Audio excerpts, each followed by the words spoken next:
Welcome into Hockey Sense. Once again, it's the August edition. Welcome into August, which means next month hockey really picks up, at least at the NHL level, with NHL training camps beginning in September.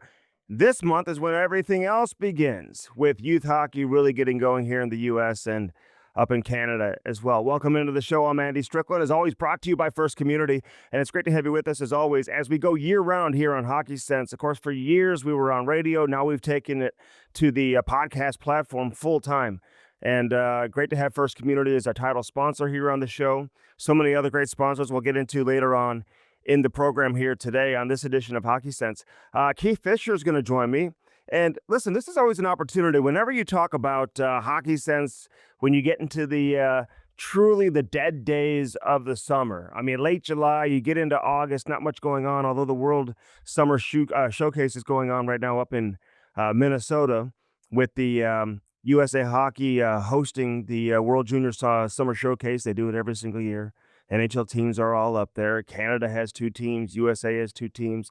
Finland brings a team. Sweden brings a team. In terms of the Blues, I believe 2 prospects are participating in this year's event. You've got the goaltender from Sweden who was drafted this past June. Love is his first name. I don't think you pronounce it Love, but we're going to call him Love regardless, and we certainly love his game. He got a big victory in his only game that he's played so far in the tournament, stopping 32 of 34.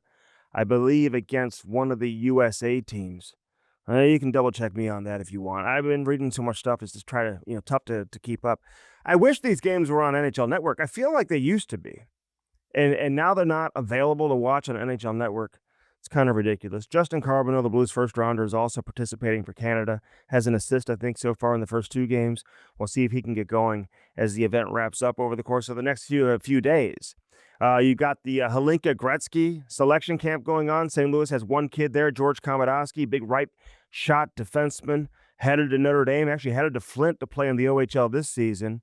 Played prep school last year, grew up playing with the AAA Blues organization, and now he's headed to the OHL. So best of luck to George. We'll see how that plays out and if he can land a spot on the Hlinka Gretzky roster. But even if he can't, just being there and obviously being exposed to that type of environment is certainly going to help him moving forward. So Carbonneau, Louvre, that's basically what you have going on right now in terms of Blues players playing. I will say this, Dylan Holloway, I saw him skating the other day. That's a great sign that he's back on the ice and he appears to be fully recovered. We'll try to get him on the show here in the coming weeks. I want to get Tim Taylor on as well to kind of talk about a lot of these guys. We haven't had a chance to talk to Tim Taylor.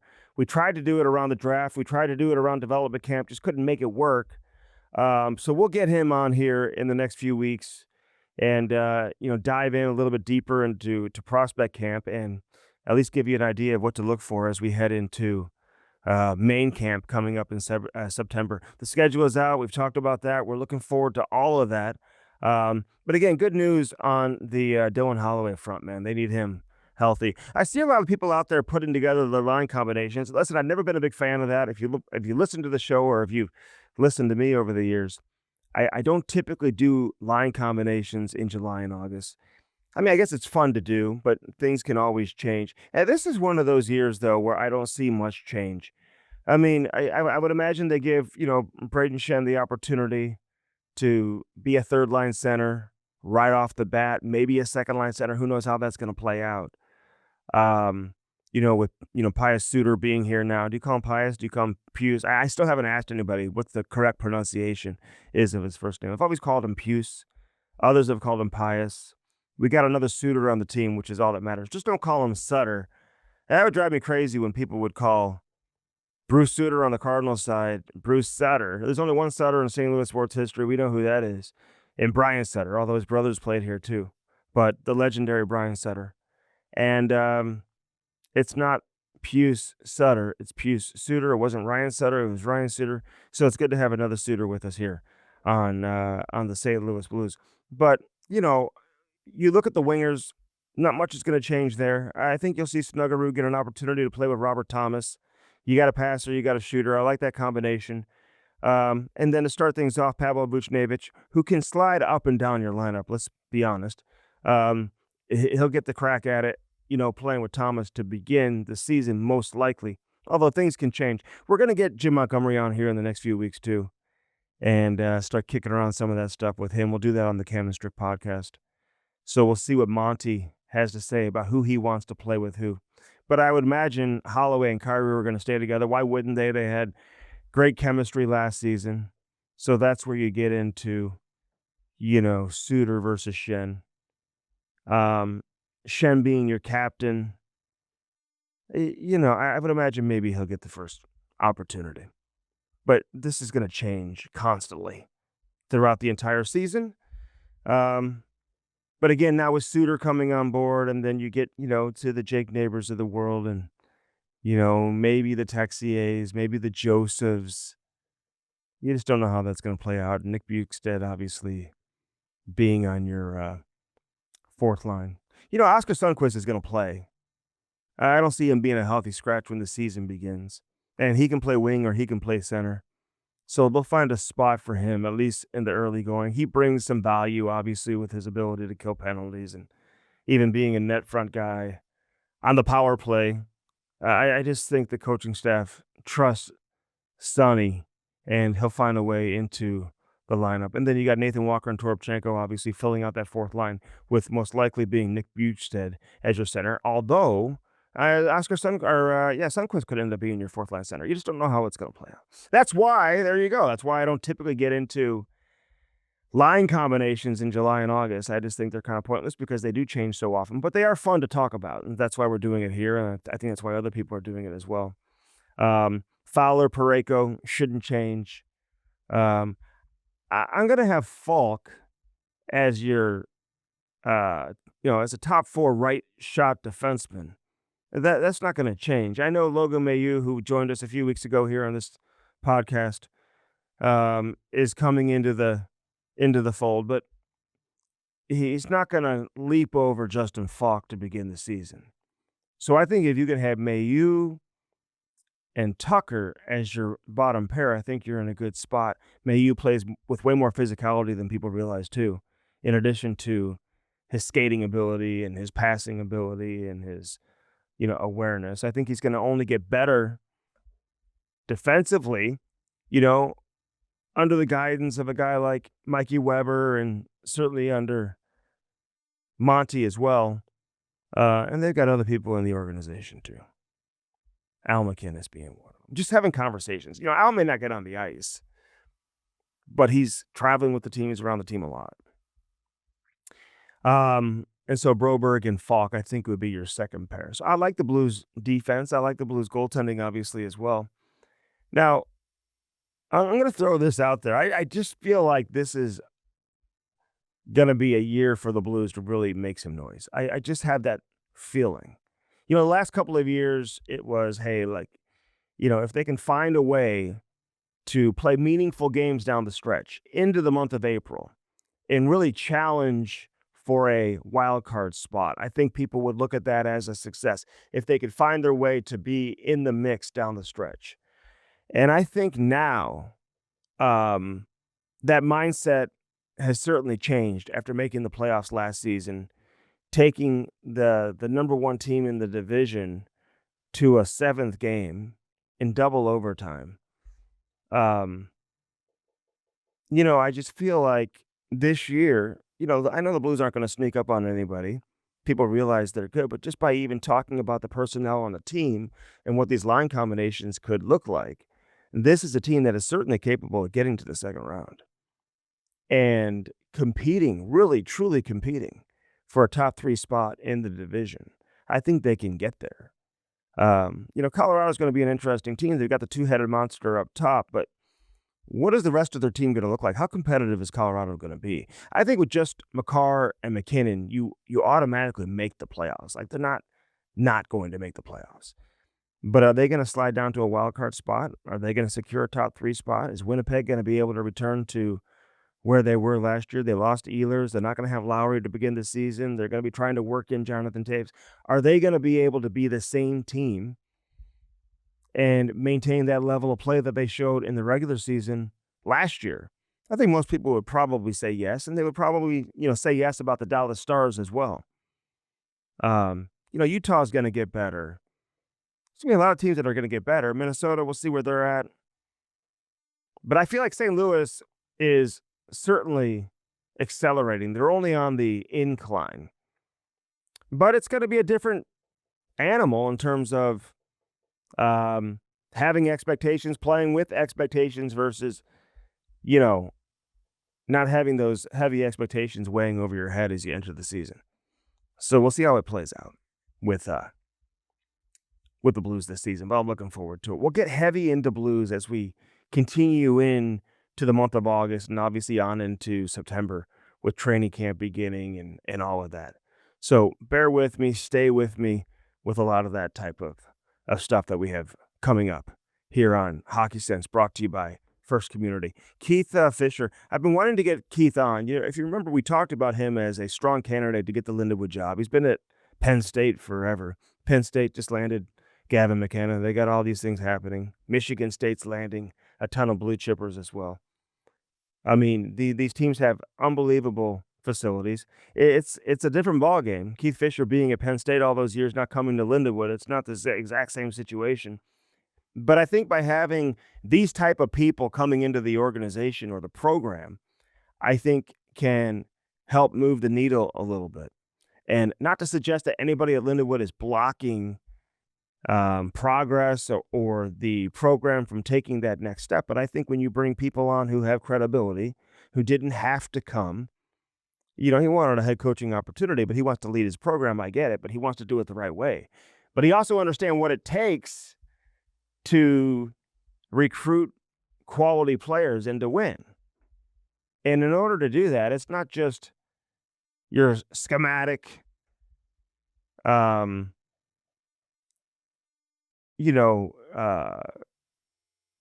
strategy that you come up with as you get into the season. It's everything around the program. It's the facilities. It's the support of the program. It's the boosters. It's the alumni. All of that. And so obviously the program hasn't been around very long, so you're not going to have a ton of alumni. But again, you got to really start getting things moving in the right direction and making sure the coaching staff and the program has everything they need to be competitive in the current climate of Division I ice hockey. Because if you don't support the coach, if you don't support the program, and you just want to get by and treat it like it's a club program, it's not going to work. And it's not going to be sustainable. And guess what? You're not going to have an NCAA Division I program here at Lindenwood University 10, 15 years down the road, if that. But if you support it the right way, this is going to be sustainable. You're going to have a great program, one that eventually becomes very competitive, and one that eventually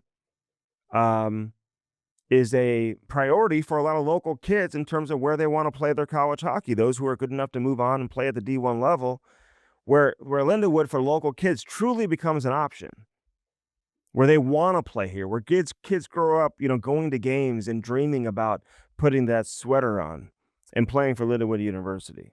So I'm excited to talk to Keith. We'll get into all of that and then some. They've got a great schedule they put together once again. They're going to host Wisconsin and host Denver University, I believe. So they've got some great home games this year. In the past, they've gone and played against some of these elite programs, but they've had to go on the road. So we'll talk to Keith coming up next. Back to school. August is here. That means back to school. I'm ready for the kids to go back. I think it's all good. It's time for most kids to start preparing for school. You got a young person in your life, you know what I'm talking about. There's a lot to be done. A lot to be done. So let me tell you this, though. And this is where First Community, they got everything covered. No matter what you need, everything you're looking for, they've got something for everybody. So they've got a college cashback checking that earns cash back with no minimum balance and no monthly fee.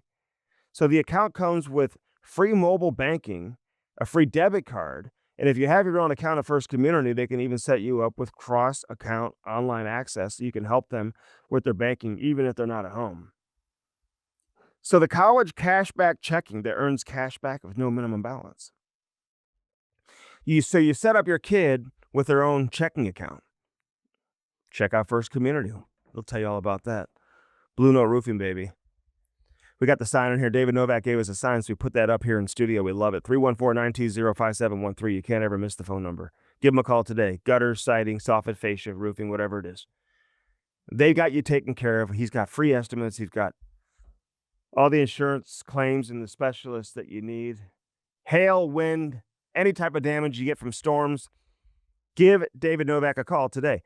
This is the logo you find on the side of his big, bright yellow truck that you see driving around St. Louis. Again, 314-920-5713. Services all of Illinois, other states as well. So don't feel like if you're listening, you're out of state, you need roofing, you need gutters, you need soffit, siding, fascia, whatever.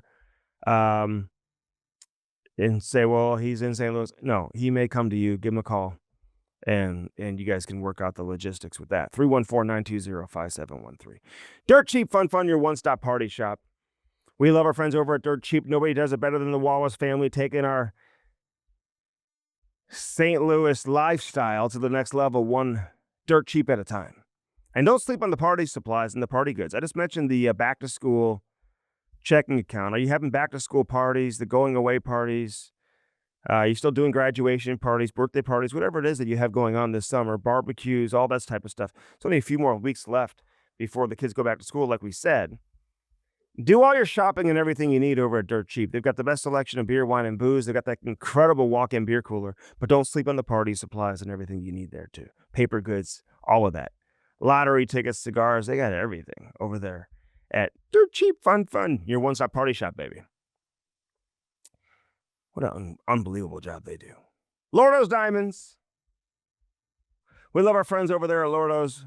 Mike and Jimmy, Pat, Cindy, everybody over there. Are you looking to pop the question? No better place to do so. No one has a better selection of engagement rings. No one has better customer service. That's why they've been around for almost 70 years. Can you believe that? Right there in the heart of Ladue, right next to Truffles. 314-432-8008. Right next to Truffles, man. In the heart of Ladue. Lordo's Diamonds, get in there. If you have a $500,000 budget or a $500 budget, guess what? You're going to be treated the exact same.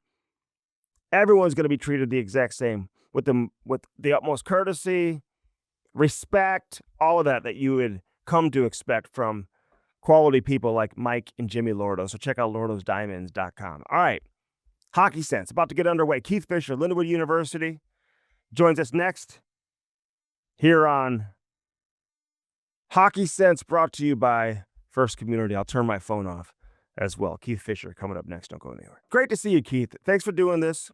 Congratulations on landing the job. I'm sure it's been a whirlwind over the course of the last several weeks. What's it been like for you and your family as you prepare to move to the Midwest here? Yeah, I mean, it's been a whirlwind, but an exciting time for me and my family, and looking forward to moving to the St. Louis, St. Charles area next week, and getting a little bit more settled. I've been back and forth between Lindenwood for a couple weeks during the month of July. Got out an opportunity to do some recruiting, a lot of phone work, touching base with all the players. So it'll be nice just to, I have this move taken care of next week and, get settled a little more. All right, first question, because of your roster, which the roster is so important, and whenever there's change, typically the roster changes with it. What's the roster looking like next year in terms of players coming back? Were you able to keep the majority of the roster that was here last year? Yeah, we retained a lot of guys, and I think that's a credit to Lindenwood. Is not a lot of guys jumped ship on a coaching change, so very pleased with that. We did lose 2 defensemen off the current roster, and then 1 incoming defenseman and our goaltender.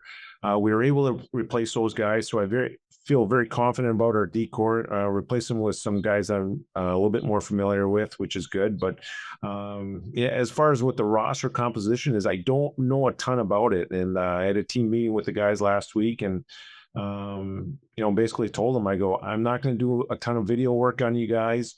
I've done some, homework on you guys as far as character and what kind of people you are, but my evaluation of you as a hockey player is going to start once we hit the ice. So it's just warning them, make sure they're ready to go whenever we hit the ice for our first practice. And when is that? So when do you get on the ice for the first time with these guys?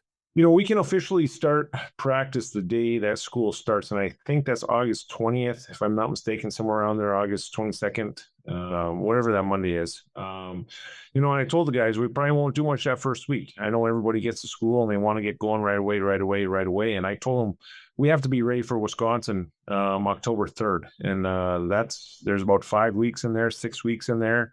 That's a lot of time. I don't want them to be sick of me. I don't want them to be sick of, kind of beating each other up for 5 weeks.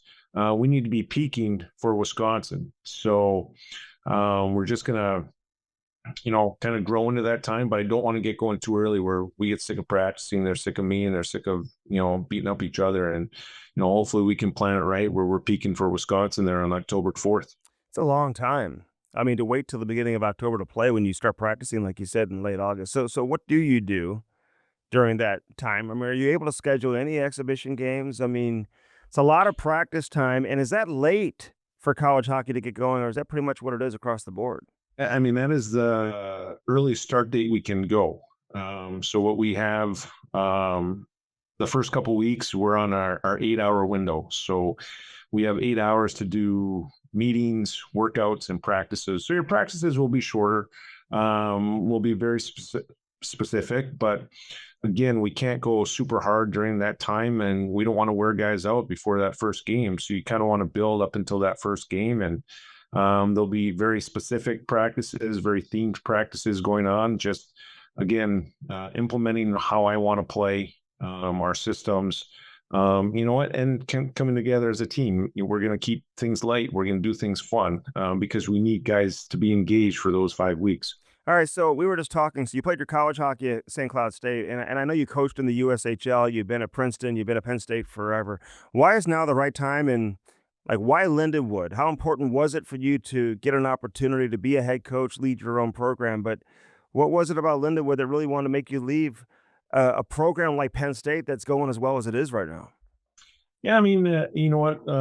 Goals change all the time, and it's always been my goal to be a head coach, and this kind of came together quick, and I just with my time here at Penn State, very proud of what we've been able to accomplish, winning the Big Ten regular season, Big Ten playoff championship, made 5 or 6 NCAA tournaments, made the Frozen Four this past year in St. Louis, and this is just another chapter in the book and a new challenge for me, which I'm very excited about. And, talking with Jason Coomer, the AD at Lindenwood, and, I think our values really match up and our goals match up. And it's very similar to what we did at Penn State, taking a program from club program and transitioning it to Division 1. And, they're a little ahead of the game where we're at Penn State. And, I think Bill McCall and the staff did a great job of laying the foundation last year. And, now it's my job to take that foundation, keep building upon it, and keep taking steps. So I think it's an exciting time for Lindenwood University.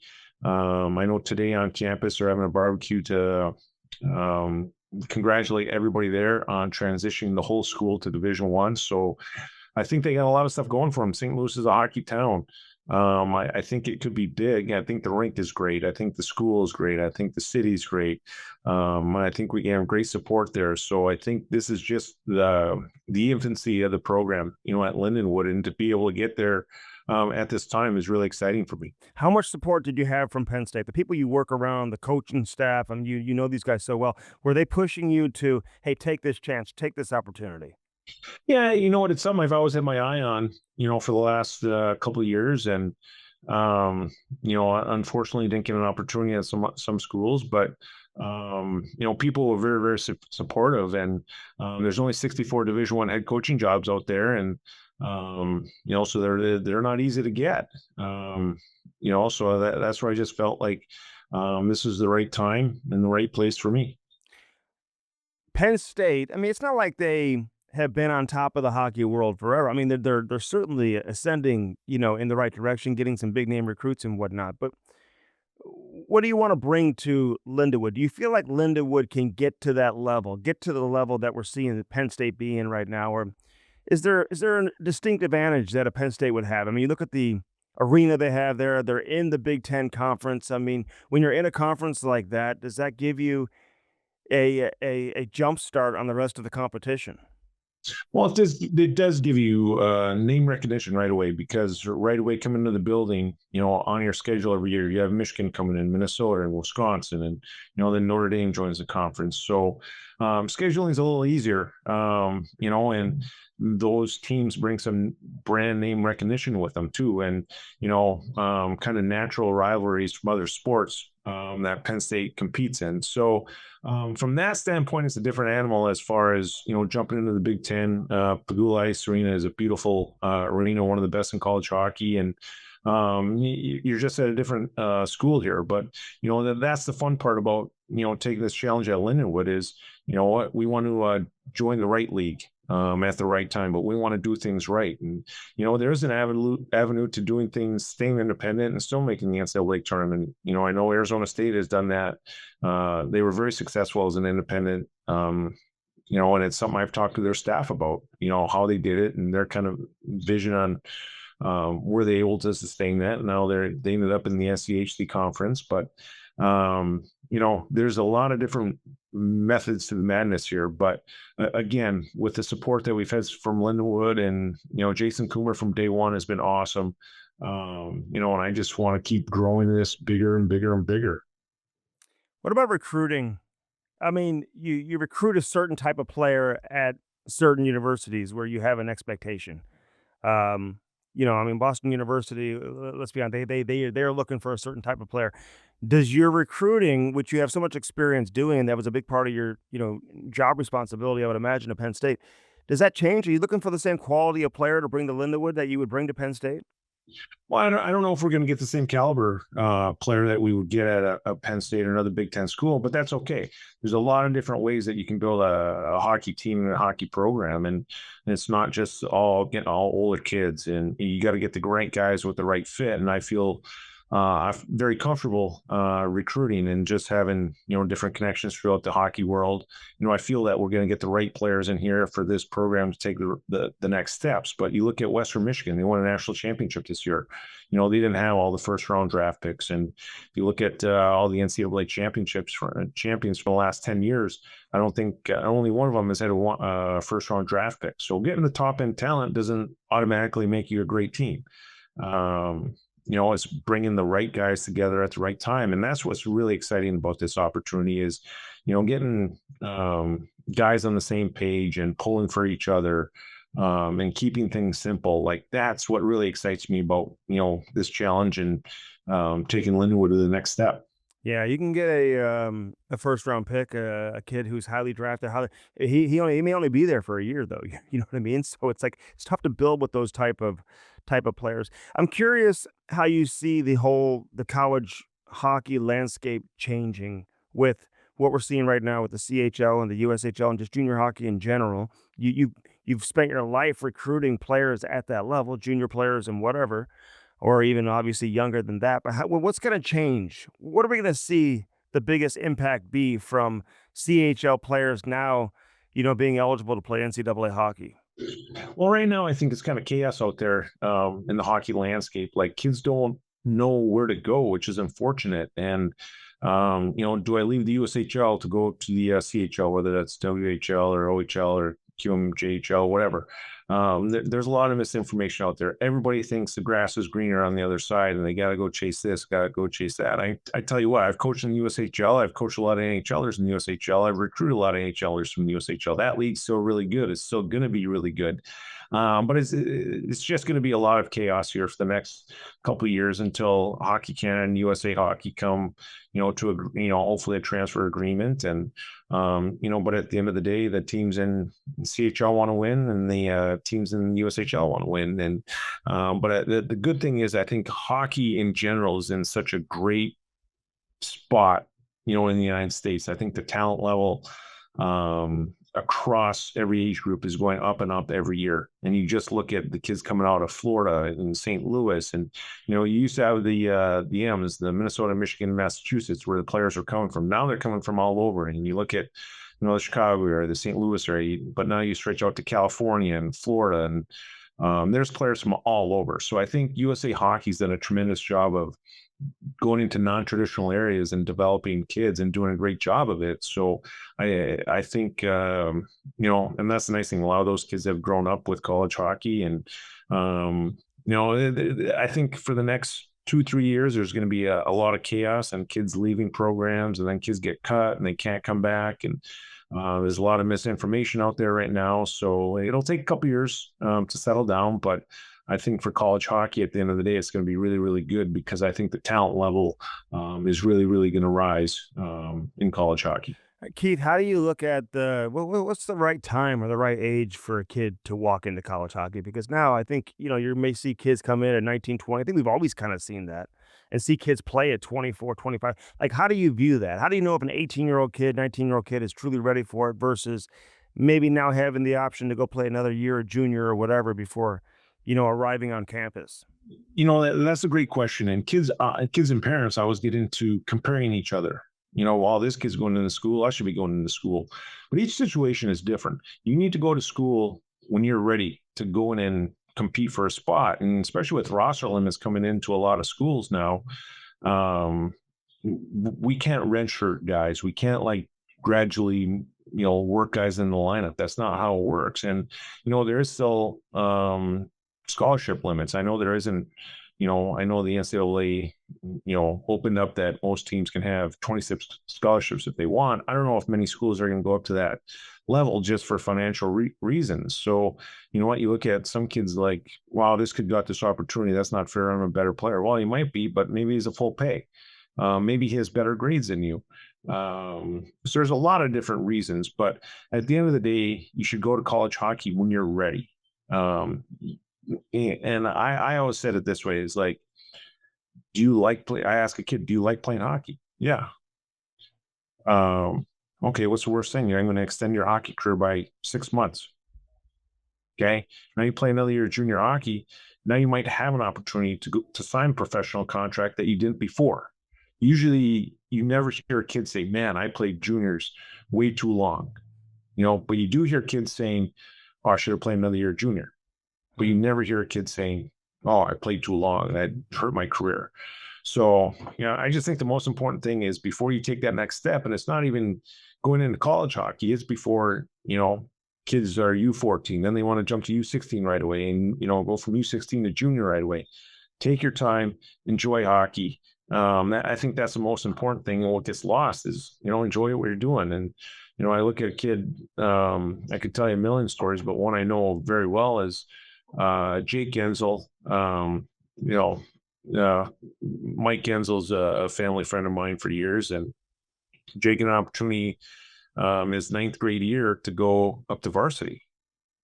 And they held him back and played Bantams that year, and he scored like 220 points his Bantam year. Did that hurt him? 220? Yeah. Did that hurt him that he went out and dominated and had a great time and worked on his skills all the time rather than everybody's in a hurry? Oh, he's got to make varsity. He's got to make varsity. No, he went and ripped it up. And that's okay. It's okay to be the best player in bands. It's okay to be the best Pee Wee player. It's okay to be the best high school player, U16 player. That's a good thing. And I think a lot of guys lose that. And it's okay to work on leadership skills, which I think is lost in a lot of kids. So, hopefully kids will, slow down and, not always be jumping to the next big thing that they think that the grass, like I said, the grass is always greener on the other side. That's what the perception is. I know. No, I think that's great advice. You see it. I mean, I've got a young kid playing. You see it even with the young kids. I mean, they feel like, hey, if I go play a year up, it's going to put them in a better situation. More often than not, it's about the parents versus the kid. It becomes an ego thing, right? It's like it makes you feel better to say, hey, your kid's playing up, but they may not have a good experience. How young are kids? When do you start recruiting kids? What's the youngest kid you really started to really hone in on? Well, today's August 1st. So today's the first day that we can offer kids that are grade 10 going into grade 11. But we started recruiting those kids January 1st. And then today's the first, January 1st, their sophomore year. Now today's the first day that we can offer kids. So a lot of schools are going to be out calling kids and offering them. And you go back on statistics that look that of all the kids that get offered August 1st, after their sophomore year, the commitments last about 50%. Because then you can change, right? You can change your mind or whatever. It's not written in stone. It's just a verbal commitment. It's just a verbal commitment. So a lot of times the kids can change. A lot of times the schools can change. A lot can happen over the next 2-3 years before they end up on a campus. So, that's something I think as a college body, I think we should try to slow down a little bit. I think it would help schools, but it also, more importantly, it helps the kids and parents that they're not, by their phone today waiting, for a phone call. And I think, if we could slow the game down, I think it would, bring hopefully a little sanity to not only recruiting, but also youth hockey as well. All right, so you haven't even really stepped foot on campus yet, but you're recruiting. So what is the selling point? What are you selling? Are you selling your experience and what you've done with all these players and helping Penn State get to where it is today? Are you selling Lindenwood? What are you trying to sell right now, Keith? Yeah, I'm saying in Lindenwood that kids have a great experience at the school. I think that's the most important thing, and I love that. That's something I really like during the interview process. Kids really love their experience at Lindenwood, which I think is really, really important. They love the school, they love their time there, they love the rink, which is important. But I'm also selling opportunity. You have an opportunity to come in here and be a top six guy and play a lot right away and showcase yourself. Don't limit yourself going to another school where, again, you got to work your way in the lineup and, maybe you're going to be a fourth line guy. Then they might out recruit you every year. I see a vision for you. I see you, be a top end guy for us and you want to go on and play pro hockey. It's all about opportunity. And I feel confident with how we're going to play and to be able to develop guys and with our staff, that we're going to put you in those spots and develop you for pro hockey. That's our goal. But at the end of the day, I want you to have a great experience playing hockey at Lindenwood. And I also want you to have a great experience as a student as well and enjoy St. Louis. St. Louis is a great town. You can go to Blues games, you can go to Cardinals games. There's a lot of stuff going on, a ton of concerts, whatever. So, the weather's, probably one of the best in college hockey. So, all pluses from that standpoint, but, selling a lot of opportunity. Did you create the schedule or did you inherit the schedule? I was taking a look at it this morning. I mean, you mentioned Wisconsin is who's up first October 4th. That weekend. But I think Denver's coming to St. Louis this year, where in the past, I think Lindenwood has had to travel there. So it's a great opportunity for fans to come out and watch some great college hockey. And you've got some great other road games and some other home games that are on the schedule. But did you inherit that? Did you have a say in the schedule? No, I inherited that schedule. I mean, a lot of that work is done, at least a year prior, in advance. I mean, I had a hand to do in one series, but all that work was done prior. But I give the staff a lot of credit, and this is the type of schedule we want to play. And as an independent, we can play. We're playing Wisconsin. We're playing, our first four series are Wisconsin, Lake State, Denver, Miami. All great Division I programs, and then we also have Maine. We also have Minnesota Duluth. So I put our schedule up about ahead of a lot of the other leagues in college hockey. And that's another thing too. When I'm recruiting kids, I tell them the schools that we're going to play. They're like, well, that's way better than this league. That's way better than this league. So you can do some creative scheduling things that really make your schedule really well and very competitive. And that's going to be my goal. As long as we're an independent, we're going to schedule, try to, we got North Dakota on the schedule. We're going to try to get Minnesota. We're going to try to keep Wisconsin on the schedule, Western Michigan, Miami, Omaha, all those schools that are top schools. Those are the schools we want to play. Yeah, I mean, 100%. It's a great selling point. No doubt. Before I let you go, though, tell me about your staff. Who's with you on your coaching staff? So Jack Coombs is a local St. Louis kid. He's a three-eyed hockey star right now is what he is. I mean, he is. I mean, there's highlights on NHL Network. There's everything. This guy scoring penalty shot goals. Yeah, no, it's a great opportunity for him. So I'm very happy that he's able to take part in that, which is awesome for him. Tremendous hockey player from St. Louis, and it's nice to have a local kid on staff as well. And been very impressed with him and his work ethic, and really excited to work with him this year and get different ideas. And I was able to hire one coach, Andrew McGarrah. He was actually our student here at Penn State for 3 years. He's been at Bemidji State for the last 2 years, working at the USHL previous to that. But I just love his work ethic. Very passionate about the game, really knows the details of the game. And then Mark Abney is sticking around as director of ops as well. Does a great job. He does a lot of the heavy load scheduling and enrolling guys, and kind of does a lot of the dirty work that us coaches don't want to do, which helps. But really, really excited about my staff. I'm actually really, really pumped for them, and really excited to get to work with them. And the nice thing about taking a new job is working with new people, and I'm looking forward to get new ideas. from these guys, and really excited to step on the ice there in late August, early September. Yeah, you got a good one for sure. All right, last thing for you. What changes the most now, going from being an assistant or an associate head coach to now being the head coach? I mean, are you able to defer? Do you feel like you got to be hands on with a lot of the stuff that you've been in charge of over the last several years? Is that going to be a challenge for you to say, okay, you go handle the recruiting now, and then I'll get involved later? Yeah, I mean, that's going to be an evolving piece all year. I am going to have my hands in recruiting, but I do know that some of my responsibilities are going to take me away from that, and I'm not going to be able to get on the road as much.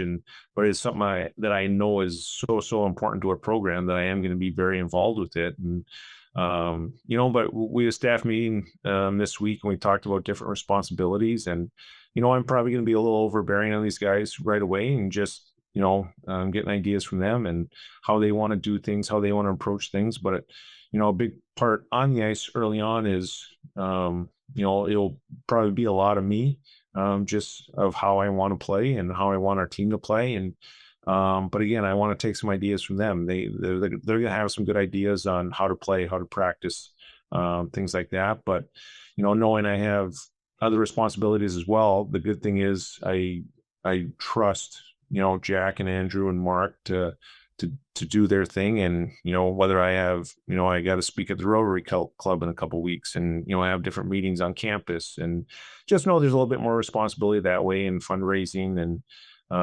it's comforting that I can put my head on my pillow at night knowing that these guys are going to do a great job with their responsibilities as well. Yeah, no question about it. I mean, I'm excited. How'd you find out the job was available, was open? Did who It just contacted you? it was weird. It was weird how it happened. Like, the Michigan Tech job wasn't even open. All of a sudden, it was Bill McCall was new head coach of Michigan Tech. Um, and actually, I talked to Jason that night. We had a great conversation, kind of hit it off, and from there, it kind of went pretty quick. And but really, really impressed with Jason and the staff there, and really excited on how we can build this. You find a house and everything? You're all set up here in St. Louis?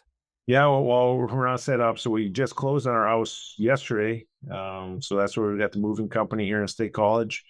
We roll out on Monday, and now we just found out we won't get our stuff for a couple of days. So we're all, if we're going to hang out at the house on air mattresses or get in a hotel, or so we're figuring all that stuff out. But yeah, we'll be in the O'Fallon area, so we got to get there. I got 2 young girls, and school starts early in the St. Louis area, so we got some meetings at the school next week already. And but the most important thing is get them settled in school and get going.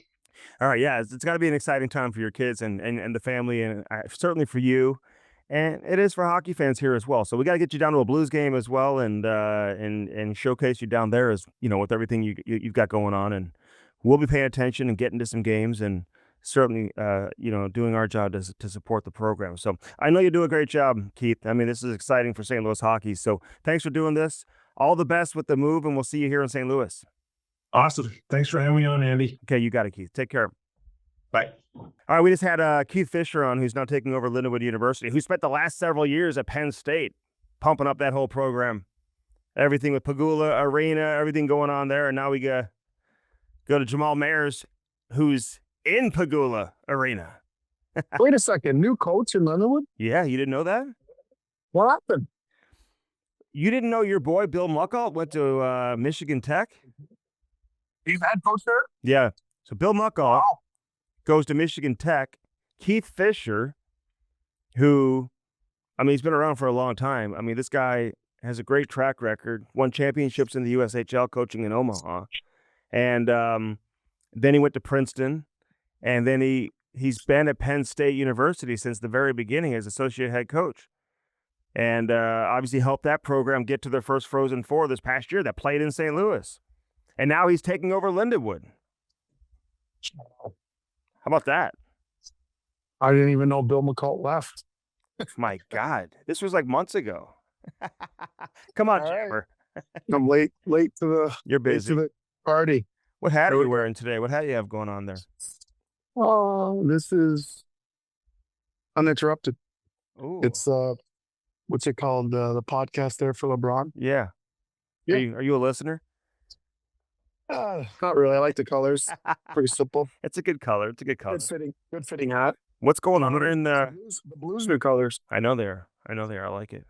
Look like the Los Angeles Chargers a little bit too.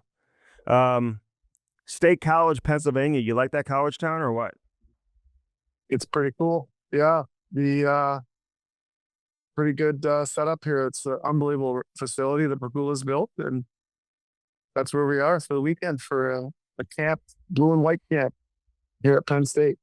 Do you get a chance to see underneath the building and check out the facilities? Have you done that? Oddly enough, about 12 years ago, I did a game for Big Ten Network, and I got to, meet with the coaches before the game. It was Penn State versus Michigan State, and we got a tour of the locker room then. But the boys got one this morning. I never, the parents didn't get a chance to walk through today. So. Well, you might just have to go down there and ask if you can go see it, Jamal. They may let you in, You're right. I might have to. I mean, you can't leave there without seeing the facilities because I'd love to get your feedback. And, and you can help other programs too when you see some of that type of stuff. So, I think Western Michigan's coming up with their own building soon. So that's exciting. I know. So what's going on there? They have a $500 million donor. Is that what it is? Someone who's donating. Who has $500 million to donate? I forget the name of her family, but it's pharmaceutical. It's the wife's. It's her money, her family money, and donated it to build a new rink. $350 million. If I needed $350 million, Jamal, and you had it, would you donate it? Not like loan it where you have to get it back. You just donate it. Why do you need it? If I had $1 billion, yeah, it'd be kind of cool to have a building named after you. It would be nice. So what do you think of all these college campuses with their new facilities? I mean, do you feel like this is almost a requirement nowadays if you want to compete at the highest level? Yeah. 1,000%. What are you seeing that they have consistently? Is it what we're not seeing? I mean, you see the ice surface and you see the suites, I guess some of them may have suites, and you see the buildings, but is it more about the lounge, the weight room, the training facilities? All of it. They've all got it. And now all these programs, they practice in the morning. So the kids come to the rink, they feed them breakfast, they practice in the morning, and then they have classes throughout the day. But they're able to monitor what they're doing, their development, and really take complete control of all eliminating all the distractions and giving them a place where they're going to make sure they're eating the right way and treating themselves the right way and making them, it's the best setup. All the programs are doing it. So it's pretty cool. The facilities, the ability that they're able to train and feed these kids and get them on the right track. Jamal, when you were playing, what'd you do in the summer? I trained with Matt Nickel. Before that it was forget the guy's name, but it's all about getting stronger and faster. And for me, it's all about quickness and maintaining that speed. I basically trained like a sprinter. And then as I got older, I had to lose a little bit of weight. I think that when you lose a little bit of, you can stay quick if you become a little bit more efficient. And I think dropping a little bit of weight helped in that regard as well, because as I got older, the game got faster, and to stay relevant, I think it was really important for me to stay fast. Yeah, you always said that, even when you were playing. You think sprinting is the proper way to train if you want to get quicker? A lot of plyometrics, a lot of single leg, a lot of jumping, bounding, a lot of drills where you're on a balls ball or a physio ball where you're not supported with a bench. A lot of things where you're having to use your core to balance and so it becomes more applicable type of strength stuff. So, but absolutely a lot of jumping, bounding, sprinting. I mean, I was doing sprints on the treadmill. I probably look like a maniac, but 2-minute sprints, rest for a minute, 2-minute sprints. And I do that for like 30 minutes. I knew if I could do that, if I could sprint for 2 minutes, then I could withstand a shift, getting stuck out there on a penalty kill for a minute and a half. Mm. What about weights? Yeah, certainly did weights, but a lot of it was single arm balanced on a ball while you're doing it. Again, to engage the core, make sure. Plates or whatever. What's that? With plates? Sometimes, Yeah. But even with a dumbbell, you're Mhm. on one of those balls, you know, that you have to balance and use your core to stabilize yourself versus like laying on an actual bench. So you're actually using your legs to balance, you're using your adductors, you're using your core while you're pushing or pulling, Mm-hmm. if that makes sense. Yeah, no, it does. I was just curious how much weightlifting you did back in the day. No, very little. You just had your camp for 6 weeks. What Yeah. what do you suggest kids do now? They've got like another week or so before things really ramp up for the season. Is it important to stay on the ice over the course of the? They didn't have your camp last week either, so you had 2 weeks off between your camp and when the season really gets going. What's your suggestion the kids should be doing in that time frame? Yeah, a little bit of a few touches here and there is good. But I think that the mental break is probably healthy to get away from it for a little bit. But maintaining some of the physical elements that they're probably being introduced to depending on their age.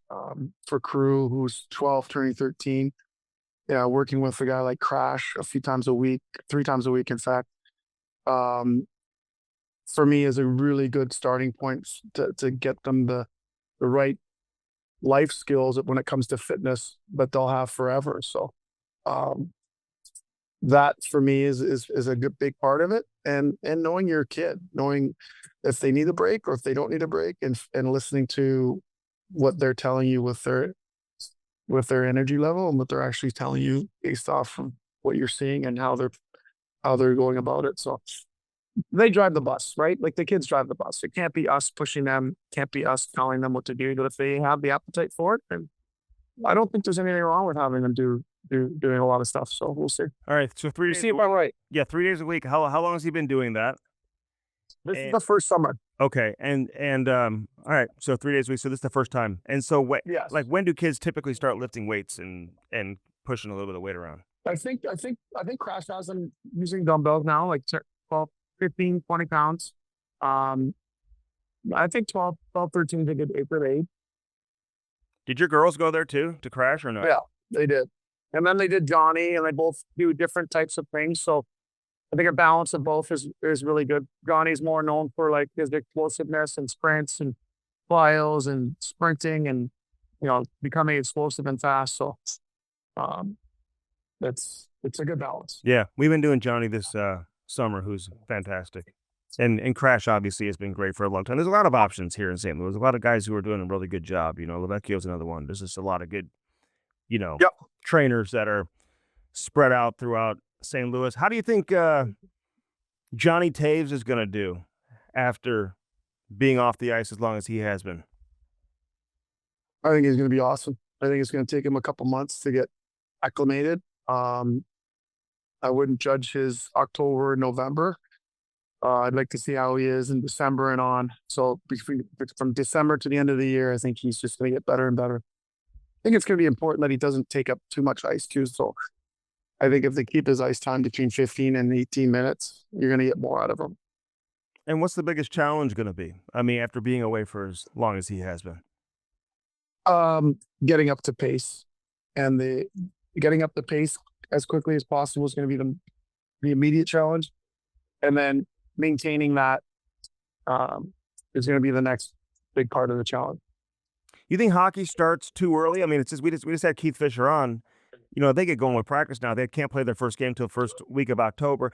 Do you remember starting in early August when you were younger? Is that kind of when things got going, or was it a little bit later than that, wasn't it? Yeah, a little bit later. I hated it. College, the coaches can't get on the ice till October 1st, I believe. Well, now it's changed. They can get on the ice in August, but they can't play a game. So, oh my God, I thought I was on a track spot. It was awful. We practiced on our own until October, until the coaches could get on the ice. Maybe it was September, but for like a month, we're just running. Like, what am I doing? It was awful. All 4 years? Yeah. The key thing too, 200s is probably the best thing a hockey player can do. 200-meter repeats. So run it 200, rest equal time, run it again, do it 10 times. Build up to doing it 16 times. And you consider that sprinting Mm-hmm. versus doing 60-yard sprints or whatever? That's not going to help you for hockey. It's going to help you, but that's one part of it. You have to do the 200s. I'll put it to you this way. I always got frustrated because people are their physical makeup. When you test the VO2 max, your VO2 max is only trainable up to 15%. So if my body, my physiology, and I blow a 60 VO2, I could only improve that by 15%. But someone like Brent Johnson, who smokes cigarettes, just being honest, would blow a 66 because and it didn't work out at all. But I'll tell you what, get him to do 200-meter repeats, he couldn't do it because you can't fake if you're in shape or not to be able to do those. And you just won't physically be able to do it with a ratio of 1-to-1. So what I mean by that, if you run a 200, let's say you run it in 35 seconds, you rest 35 seconds, you do it again. A guy who isn't in shape and didn't train won't be able to do 4 of them in a row, 6 of them, 8 of them, 10 of them.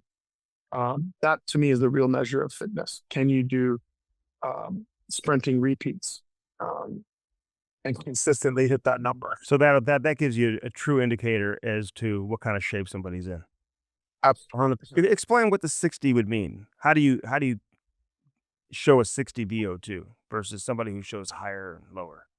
Well, what happens is they plug your nose and they put you on this contraption where they literally are you're breathing into a tube, and then they increase you riding a bike typically or running, and they increase the difficulty as you go along, and usually it only takes you about 15 to 20 minutes.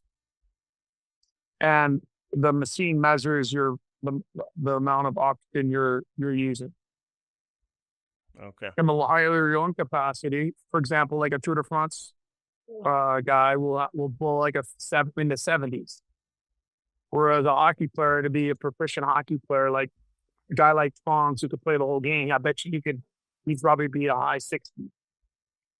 Whereas I was like, the highest I ever got, I think, was 58 or 60. That's just you're predisposed. Like there's nothing you can do. It is what it is. Although could Prong do 200-meter sprints?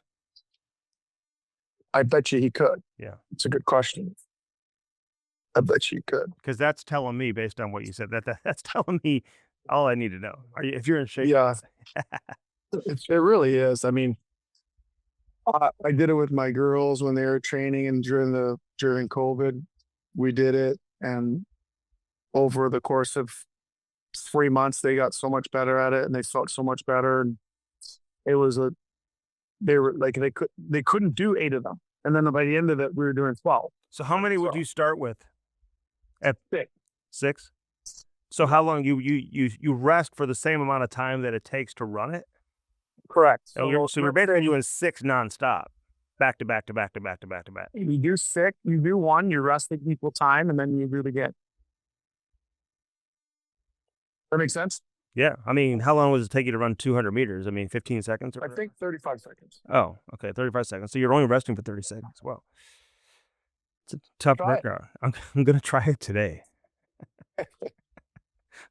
Today's a beautiful day, actually, Jamal. It's not very hot out. Today would be the time to do it. Not when it was 100 degrees last week. Yeah, no kidding. I'm ready to get a run in early. So I'll let you go here in just a minute, real quick. I know you got your finger on the pulse with San Jose and whatnot. You see Celebrini like handicap his chances to make that Olympic team. You think he's going to find his way on there? He's training right now with McKinnon and Crosby, so that won't hurt him. All it takes is one of those two guys to call up Army and be like, "This guy belongs on the team." Yeah. Well, I think what's in his favor is that he can be a number 3 or number 4. He can be a penalty killer. He's the most complete 200-foot player I've seen since Jonathan Toews. It's remarkable how he's able to do what he does defensively and offensively. I think that's where he's probably him and Robert Thomas to me are the two vying for that last centerman position. Okay. What do you think? Well, just by name recognition alone, I mean, he's going to be a face of Hockey Canada for years to come. So I always wonder, like, when's the right time to get him introduced to that stage, you know? And to, I don't look at it from a marketing standpoint, but I do see some advantages to having him have the opportunity to play with a Crosby and, Right. all these other guys. I mean, he's that good. I put him ahead of a guy like Connor Bedard, obviously, who Bedard could just bust out and have 25 goals by the end of November. You just never know. You know what I'm saying? Like this could be his coming out party. So I don't ever want to write that guy off.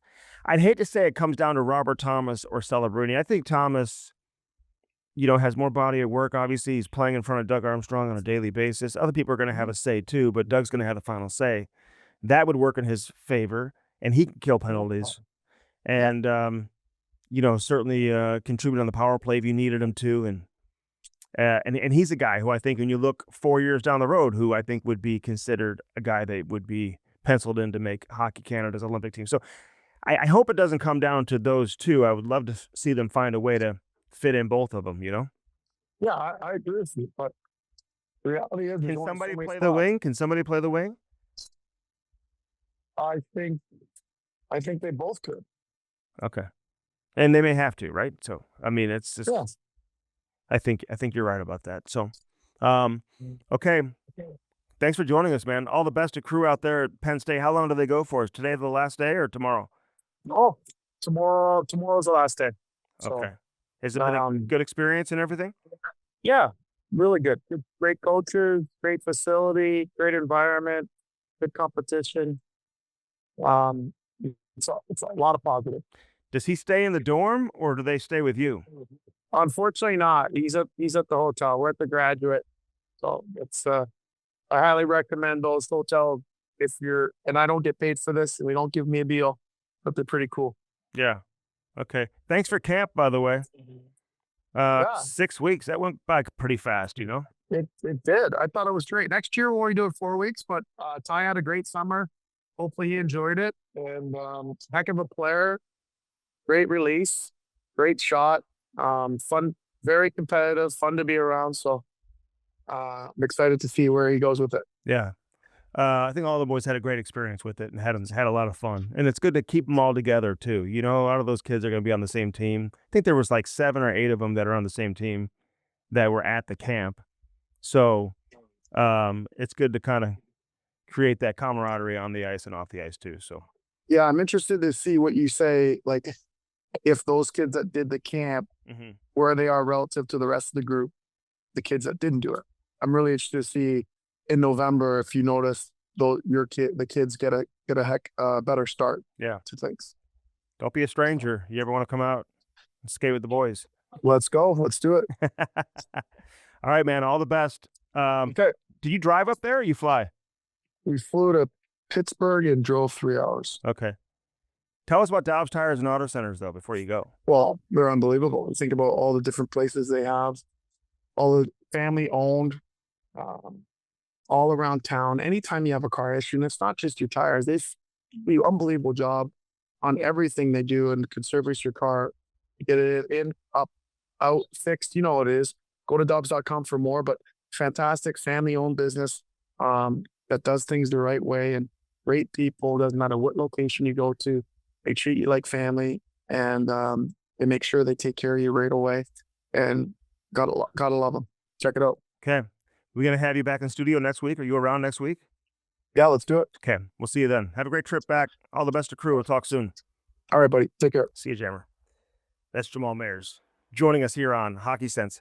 Brought to you by First Community, obviously, and all our other great sponsors as well. We'll take a break. A short one, as you can tell here on a podcast. We'll come back and wrap up this edition of Hockey Sense. Don't go anywhere. All right, hope you enjoyed Keith Fisher, man. All the best to Lindenwood University, and all the best to he and his family as they make this trek. I mean, he's been in the game for a long time. He didn't have to come to Lindenwood. He could have stayed at Penn State. Who knows? Maybe there's an opportunity for him down the road to become a head coach there. And listen, it's always easier to become a head coach if you've been a head coach. And I think that's I think the path you have to take if you want to get into coaching. Now, I'm not going to suggest that he's going to be here for 1 year and then he's out. But Lindenwood is one of those programs, and we saw that with Bill Muckall. You have success here, I think it opens up the doors for some of these more established programs that have been around for a long time. But let's hope, we see some commitment to Lindenwood as well. I'd love to see this thing grow with a coach at the helm, and see just the program build under one direction. I think it would be great for everybody here in St. Louis. If this thing's going to work, obviously you want to see some commitment on all sides, and I think you found that in Keith Fisher. That interview from Keith, brought to you by First Community. Options. I want to read every single one of these, man, because they gave me so many different things to talk about with First Community, but we try to spread it around each and every week. So I'm going to talk about the back-to-school auto loans. We talked about the back-to-school loans, the checking account for the kids going back to school. Go to firstcommunity.com to learn more about that. But how about the back-to-school auto loans? Summer is coming to an end. We mentioned that before, how it's back-to-school time. And, you can be your kid's Uber driver. And nobody wants to do that for too long. So now you can buy a newer, reliable, quality used car. And let me get you in on a little secret. So First Community's auto loan rates are the same whether it's buying new or used. It doesn't change. So if you're buying a used car or a new car, the First Community rates, they don't change. So most places, just to give you an idea, they charge a higher rate for used cars compared to the new cars. But First Community doesn't do that. Qualified borrowers can get as low of a rate as 4.99% APR for 36 months. Are you kidding me? I promise you that's a great rate. You don't believe me? Come on. Go do your rate shopping and come back and see me. Do your homework. Compare the rates for yourself. But you'll see First Community always competitive with great rates. 90 days before the first payment is due. Well, I'll take that. Holy smokes. 90 days before the first payment is due. First Community brings us hockey sense each and every week. Dirt cheap, fun, your one-stop party shop. The Wallace family just flat out getting it done. Taking our experience to the next level, one dirt cheap at a time here in St. Louis. Download that app and do it today. So many of the locations have drive-thrus, by the way. I mean, you can go and do all your shopping online on the app and then pull up. Everything's there for you. They do curbside pickup if you want that. You can go through the drive-thru and order your stuff there. You don't have to get out of your car at some of these locations with Dirt Cheap, fun, your one-stop party shop, baby. Dirt Cheap, baby. Your one-stop party shop. Cheap, fun. Blue Note Roofing. You see the sign behind me, 314-920-5713. Call David Novak today, my main man. He'll talk hockey with you, too, and get you set up. Free estimates galore. It's got everything that you need over there with Blue Note Roofing. Frontenac Detailing. I took my car in there recently. I had that full-on wax coating on the outside. It looks, I'm not joking when I say this, that it looks nicer than it did the day that I drove it off the lot. It is so nice. So Frontenac Detailing, it's inside the Honda of Frontenac, and they do it all. Premium detailing, paint correction, ceramic coatings, window tinting. Are your wheels scuffed up? They shouldn't be. Get it fixed with Frontenac Detailing. Windows, your windshield, is it chipped up? Get it fixed. Interior damage. They repair, replace, and restore. Dents, dings, hail damage, bumpers, fenders, hoods, doors. They make them all look new. Go to frontneckdetailing.com. Jim's amazing, by the way. This guy is a savant. Like, he knows what he wants to do, and he knows what he's doing. He doesn't have to be doing this. He was in the financial business for a long time. He just started this business several years ago. And go read the reviews. And that's all you need to know. So if you're looking for detailing, go to frontneckdetailing.com and take your car in there. Let them take care of you. Jim. You won't forget that name. That's all you need to know is Jim. You go in there, Frontenac Detailing, Jim. Let him take care of your car needs and get you looking like it's brand new. Just like that. If you're like me, you got a wife who drives kids around everywhere and the cars get sticky, wrappers everywhere. I mean, the kids are just disgusting. We all know that. They will make your car look brand new. So check it out, Front Neck Detailing. All right, that does it for this edition of Hockey Sense. Also, Travel House, by the way, travelhouse.com, HAUS, all your vacation needs, spring breaks, vacations, ski vacations, all inclusives, European vacations, wherever you want to go. Call Gail Alshey. She'll take care of you. Travelhouse.com. All the information is there. HAUS. Travel House. HAUS. All right, for Aiden, everybody here at Half Coast Studios, you're looking to do a podcast, no better place than to come right here at Half Coast Studios. Look them up. Again, Aiden in the house, getting us on and off the air. Keith Fisher, all the best, man. Welcome to St. Louis. Jamal Mayers doing his thing at Penn State. Who knew we had Keith Fisher on? He spent all those years at Penn State, and then we went. Both our guests on the show today were in College Station because Keith hasn't moved yet. And Jamal's there with his son at Pagula Arena. It's kind of crazy. Lots of blue stuff coming, heavy blue stuff coming your way as well as we get deeper into the month of August, and then we'll be in September, and training camps are going to open, and the season's going to start before you know it at the beginning of October. So I'm Andy Strickland reminding you to keep your head up and your stick on the ice. We'll do it again next week as we do each and every week here on Hockey Sense. Have a great weekend, everybody.